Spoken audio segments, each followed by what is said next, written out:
Agora que a gente já sabe tudo isso, que é um basicão em relação à negociação, eu quero entrar aqui em 4 conceitos que são muito importantes que todo mundo entenda para que a gente possa ir para a parte prática, tá?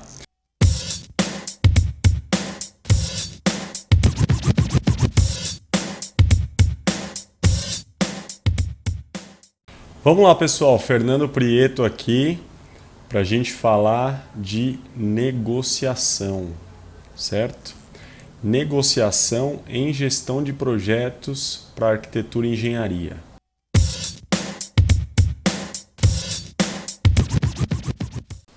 O segundo desses conceitos é o que eu chamo de argumento bater a porta. Sabe aquele momento onde você está brigando com alguém e você não chega num acordo com aquela pessoa de jeito nenhum, e aí você vai, briga e tenta e usa tudo que você pode, e aí você não consegue, não tem jeito, você vira as costas, sai da sala e... Pois é mais ou menos essa situação. Só que antes da gente chegar nesse ponto, a gente tem aquele limite, tá? E esse limite é o argumento bater a porta. Ou seja, ele está diretamente atrelado à sua MOPA, tá? Porque assim, imagine que o quê? Sua MOPA é o plano B. Ou seja, tudo que está fora daquela sala, tudo que está fora daquela negociação, está ligado à sua MOPA. Se você não conseguir nada aqui, você tem o plano B de ir para lá. Você pode desistir, certo? Você pode falar assim, não, eu não vou para minha MOPA porque ela é fraca, eu prefiro ficar aqui e enfim, vou tentar alguma coisa no futuro. Ou não, eu vou para minha MOPA. Então a sua MOPA é o seu plano B. Eu não consegui conquistar o que eu tenho aqui, eu vou para lá, que lá pelo menos eu tenho uma parte do que eu quero. O seu argumento bater a porta, ele tem que estar alinhado com a sua MOPA. Ou seja, ele é aquele limite, aquele último argumento dentro da negociação, onde você vai estar muito próximo da sua MOPA, ou seja, se eu quero 20% de aumento de salário e lá fora eu tenho 10%, eu vou estar ali entre 8% e 12%. Por que eu vou estar próximo e não vou estar exatamente lá? E por que esse próximo pode ser para cima ou para baixo? Porque você pode encontrar dentro do processo outras coisas que vão pesar dentro da sua decisão, certo? Na outra oportunidade de trabalho, você de repente vai ter que rodar mais 2, 3 quilômetros de carro, ou lá não tem um estacionamento para o seu veículo, você vai ter que pagar um estacionamento. Ou lá você não vai ter o equipamento que você precisa para desenvolver seu trabalho. Fora as incertezas que você vai ter indo para um outro ambiente, com outras pessoas acima de você, outra equipe, e de repente o que você tem aqui é minimamente suficiente uma vez que você consiga uma parte do que você está pedindo, certo? Então, o argumento bater a porta é isso, é aquele seu limite. Então, olha, o meu limite aqui que eu aceito é 8%, porque assim, abaixo de 8% eu prefiro ir para lá, correr todos esses riscos, mas pelo menos lá eu vou ter 10% e é a renda que eu preciso, enfim. Então, sempre considere efeitos colaterais, ou seja, você tem uma série de itens que estão à volta do seu objetivo principal e que podem pesar um pouco mais ou um pouco menos na balança para que você tome uma decisão acertada, certo? Isso é muito importante. Então, resumindo, nós estamos falando aqui do argumento bater a porta. Você tem que ter total ciência de qual é o seu limite dentro da negociação. Por quê? Porque senão vai chegar um momento que você já não vai saber se o que você está fazendo é bom para você, é ruim para você, está perto do seu objetivo principal ou está longe do seu objetivo principal.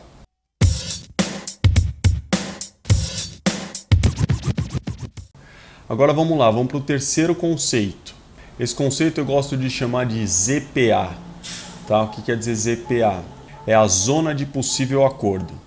Então vamos lá, isso é muito simples, isso acontece no nosso dia a dia e a gente nem percebe. Aliás, é interessante isso que no Brasil essa zona de possível acordo ela é muito comum em qualquer negociação. Tá? Então o que é a zona de possível acordo? Ela é a zona entre o seu argumento bater a porta e o argumento bater a porta da outra parte que está participando da negociação. Tá? Mas como é que eu vou saber qual é o argumento bater a porta da outra parte? Você não precisa saber, mas de repente ela vai te contar. Por quê? Porque dentro da negociação tem uma série de informações que são trocadas e você tem que tirar proveito dessas informações. A gente vai se aprofundar um pouquinho mais sobre isso, mas é importante que você esteja sempre atento. Agora, aposto que já aconteceu contigo, de repente na venda de um carro, de uma moto, né, de um veículo, ou na compra de um imóvel. Normalmente isso acontece na compra de um bem que tem um pouquinho mais de valor, tá? Em matéria de preço, né? O preço normalmente é um pouquinho mais alto. Mas aposto que até para negociar um aluguel, às vezes não é nem para comprar alguma coisa, você já passou pela situação em que você chega no seu argumento bater a porta e fala assim, olha, eu não vou pagar mais do que R$ 2.500 nesse aluguel. Tá? Para mim é o limite, eu já fiz as pesquisas, você argumenta tudo que você tem que argumentar e coloca esse seu argumento bater a porta. E aí a pessoa do outro lado fala assim, não, mas olha, é o seguinte, ó, eu aqui tenho isso, tenho aquilo, vai argumentar e vai falar assim, olha, eu não alugo para ninguém por menos de R$ 3.000. Então assim, você tem o quê? Você tem 3.000, que teoricamente é o argumento bater a porta da pessoa que está na outra parte, tá? Da pessoa que está do outro lado. E você também tem o seu argumento bater a porta aqui. Lógico que pode existir aí nesse inteirinho um blefe, alguma coisa assim, mas vamos considerar que essa é a situação apresentada e que você tem consciência de qual é o seu argumento bater a porta e a outra pessoa está apresentando dela. Então você tem uma zona no meio desses dois valores de R$ 500, tá? E aí vai acontecer aquela velha frase, né? Que, olha, vamos lá, que você acha de nem para mim nem para você, vamos fechar em 2.750? Aí você fala assim, não, olha, 2.750 é muito, eu fecho em 2.650. E aí o outro cara vai lá e fala assim, não, 2.700 então, e a gente mata o assunto. E aí você acaba fechando o acordo dentro de 2.700. Então o que você fez? Você utilizou o conceito de zona de possível acordo e conseguiu fechar o seu negócio com um valor próximo com o qual você queria fechar, tá? Então esse é o conceito ZPA, zona de possível acordo, que você tem que ter ciência de que existe e você pode identificar esse momento na negociação e normalmente ele acontece no final dela, perto da conclusão.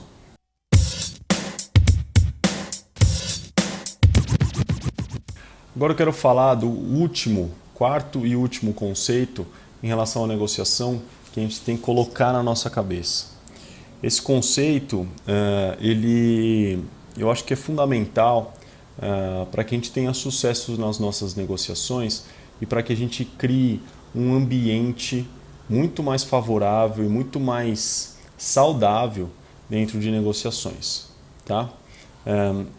Essas habilidades, essas técnicas, elas estão sempre envolvidas com lidar com negociações difíceis e lidar com negociações com pessoas difíceis, tá? Então, acho que a gente, na posição de gestor e de centralizador de um processo, a gente tem que harmonizar tudo isso e tem que trazer a mesa de negociações para um âmbito um pouco mais saudável, um pouco mais positivo, para que a gente possa ter mais sucesso, tá bom? Afinal de contas, eu acredito que não é batendo de frente ou tentando extrair o máximo que você pode da outra parte que você vai conseguir o que você realmente quer. Tá? Você pode até conseguir momentaneamente, mas lá na frente você vai ter problemas em relação àquilo na maioria das vezes. Então, esse último conceito, eu gosto de chamá-lo de crivate. Então, o que quer dizer crivate? Crivate é a criação de valor através das trocas, tá? Então, muitas vezes, eu falei um pouquinho agora há pouco sobre efeitos colaterais ou itens periféricos, né, que estão ao redor aí do seu objetivo principal. E eu acredito que é nessa área, nesse espaço, onde você vai conseguir agregar mais valor na sua negociação e muitas vezes você tem condição de atingir o seu objetivo principal sem lesar a outra parte, tá? Então, como é que isso acontece? Criar valor através de trocas quer dizer o quê? Agregar valor através de coisas secundárias que estão em volta do seu objetivo principal, tá? Então, com criatividade, é importante que você troque informações com a outra parte que você está negociando e ela também tem essa postura, então você tem que incentivá-la a assumir essa postura também, porque essa troca de informações e usando a criatividade de todas as partes, ou duas ou mais, vocês vão poder agregar valor ao processo. Tá? De que forma? Eu vou dar um exemplo aqui. Imagina que você quer alugar um galpão para poder colocar lá o seu pessoal para poder trabalhar. Tá? Não importa de que indústria você de repente é só um centro de distribuição, independente. Você quer alugar esse galpão e você tem lá uma oportunidade naquela determinada região. Tá? Você já está situado numa região, você quer ir para aquela outra região porque aquela região é melhor, vai estar melhor localizado, é melhor para os seus funcionários porque eles têm que pegar menos transporte para ir. E você entende que ali é um centro logístico e que você vai estar mais perto dos seus fornecedores e aquilo tudo te é favorável. Tá? Você vai negociar o aluguel desse galpão. Aí você tem lá, hoje você paga R$10.000 por mês no aluguel do seu galpão e você vai lá negociar um galpão com uma metragem equivalente por R$9.000. Tá? E aí você vai estar lá, vai estar negociando, além da questão da localização é um preço um pouco melhor, só que você gostaria de melhorar isso para R$8.000. Tá? Ó, eu quero reduzir aqui, quero criar 20% de redução no meu custo fixo, e você botou essa meta e você vai entrar nessa negociação. Tá? Aí a pessoa que está oferecendo esse galpão chega para você e fala assim, olha, vocês vão negociar, vão colocar todos os argumentos e tal, e vão chegar naquele argumento bater a porta. Tá? Você chegou lá e falou assim, olha, eu estou disposto a R$8.000 e esse é a minha última oferta e tal. E a pessoa fala assim, olha, eu sinto muito, mas eu não consigo, eu tenho que alugar isso daqui a pelo menos R$9.000, porque a R$9.000 eu consigo manter os meus custos e tal, e eu sei que eu tenho oportunidades no mercado para alugar isso a R$9.000. Então vocês vão chegar no impasse. Como é que você sai desse impasse sem bater de frente com outra pessoa? Você vai junto com ela tentar criar esses valores através de trocas. Ou seja, você vai entender melhor quais são as possibilidades que aquela pessoa tem e ela vai entender melhor quais são as suas necessidades. Então, nesse exemplo que eu estou usando, você tem que ser a pessoa que vai apresentar um pouco mais de informações para esse agente que está do outro lado da mesa. Por quê? Porque, de repente, você vai dar a chance dele pensar como ele consegue agregar valor no que ele está oferecendo para que vocês consigam fechar um acordo melhor. Então, usando esse exemplo, poderia ser como, olha, aqui a gente tem um pátio para 10 caminhões e eu estou vendo que você vai ter uma área administrativa aqui também, só que eu estou sem o estacionamento aqui para os carros administrativos. Então o pessoal vai ter que parar na rua. Mas olha, eu tenho um terreno a um quarteirão daqui, ou 2 quarteirões daqui, não importa, em que você pode deixar, eu posso agregar isso no nosso aluguel aqui.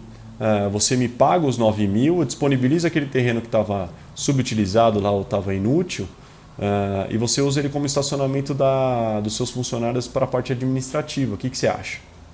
Então, você vê, no fundo, qual que é o segredo? Uma parte pega algo que não tem muito valor para ela e oferece para você, e essa coisa pode ter muito valor para você. Então, aí é que entra aquela história do ganha-ganha. Tá? Então, a Crivate está diretamente atrelado a negociações integrativas. Então, o que eu sugiro aqui nesse momento para você? Tem que mudar o mindset. Tá? A gente tem que mudar essa história de que não, eu vou entrar numa negociação, eu contra ele. Você pode perceber que eu não uso a palavra contra, eu não uso a palavra oposto, lado oposto, eu não uso a palavra oponente. Eu sempre acho que, inclusive tem uma sacada aqui. Vou passar para vocês uma dica importante. Já passo já. Mas só para a gente não perder o ponto, é importante que a gente mude o mindset. É importante que a gente entre nas negociações com um mindset mais integrativo. E se a gente conseguir fazer isso, você pode ter certeza. No nosso caso de gestão de projetos, onde você tem relações interpessoais duradouras, ou seja, o que quer dizer isso? Você não vai contratar alguém para fazer um projeto e depois não vai querer mais olhar para a cara dessa pessoa, certo? E quando você não tem soluções integrativas para suas negociações, aquela pessoa pode até aceitar os seus termos se você forçar ela a isso, dependendo da sua posição dentro do processo. Mas depois que acabar esse processo, ela vai perceber que aquilo não vale a pena e ela vai embora. E ela ainda vai contar para todo mundo que você é do tipo tirano, que você é do tipo que espreme todo mundo, que só você tem que comer, só você tem que pagar as contas, e os outros fornecedores não, eles têm que simplesmente sobreviver. Certo? Então, vai a dica que eu falei. Quando você, e isso está diretamente ligado a comportamento interpessoal, comportamento humano, quando você sentar à mesa para uma reunião, se possível, procure sentar ao lado da pessoa com a qual você vai negociar. Por quê? A partir do momento que a gente está de frente um para o outro, inconscientemente o nosso cérebro entende que você está contra aquela pessoa. Ou seja, você vai participar de um momento de negociação, onde você vai negociar objetivos, vontades e desejos seus, necessidades suas. Provavelmente, se você está sentando para negociar, aquela outra pessoa tem outras necessidades, outros desejos e outras vontades que muitas vezes podem ser opostos ao seu. A partir do momento que você senta de frente com ela, você está se opondo, ou seja, você está se colocando numa posição, e a outra pessoa também, na verdade ambos estão se colocando numa posição de oponentes. Agora, se você sentar ao lado daquela pessoa, você vai dar oportunidade, você vai colocar aquele ambiente numa outra atmosfera em que inconscientemente, pelo menos inconscientemente, aquela pessoa já não vai se colocar numa posição de oponente, ela não vai se armar, ela vai estar mais disposta inconscientemente a ouvir, e eu acredito que a negociação ela vai ser muito mais tranquila, tá? Eu já testei bastante isso, já cheguei ao ponto de sentar ao lado de alguém, a pessoa estranhar, fazer uma cara esquisita do tipo, o que você está fazendo do meu lado? E já cheguei até a falar, sentar numa reunião e falar assim, posso sentar aqui do seu lado? Vamos conversar aqui, ó, lado a lado? Não precisa ser ao lado assim, né? Eu estou aqui, a pessoa está aqui. Mas assim, pega o canto da mesa, você senta aqui, a pessoa senta aqui e vocês estão em diagonal. Só isso já vai colocar sua negociação e, principalmente, será o início, né, da conversa, já vai colocar o início da conversa em outro rumo. Legal? Outro exemplo bacana aqui que a gente pode utilizar também, um pouquinho mais interno, né, um pouquinho mais ligado à nossa área, imagina o seguinte, você está fazendo uma reunião com um fornecedor, eu estou falando de um exemplo de negociação integrativa, tá? Você está fazendo uma reunião com um fornecedor de desenhos técnicos ou de materiais ou de, enfim, de mão de obra para a sua construção, ele é um empreiteiro ou é uma equipe de engenharia terceirizada, alguma coisa assim. E aí você vai estar lá negociando com ele tanto custo quanto prazo. Tá? Vamos supor que você tenha uma vantagem em prazo. Você está com um prazo um pouquinho mais folgado e tal, e você deixou essa carta na manga. Tá? Aí você vai chegar para o seu fornecedor lá, ou para o fornecedor que está sendo escolhido, ou que está participando da negociação e da concorrência. Então você está com esse fornecedor, e aí ele vai falar assim, não, mas é que o prazo está um pouco apertado e também o valor está um pouco abaixo do que eu consigo fechar e tal, e você vai dar aquela espremida nele, né? Isso faz parte, o seu objetivo é fechar tudo pelo menor custo e pelo melhor prazo possível.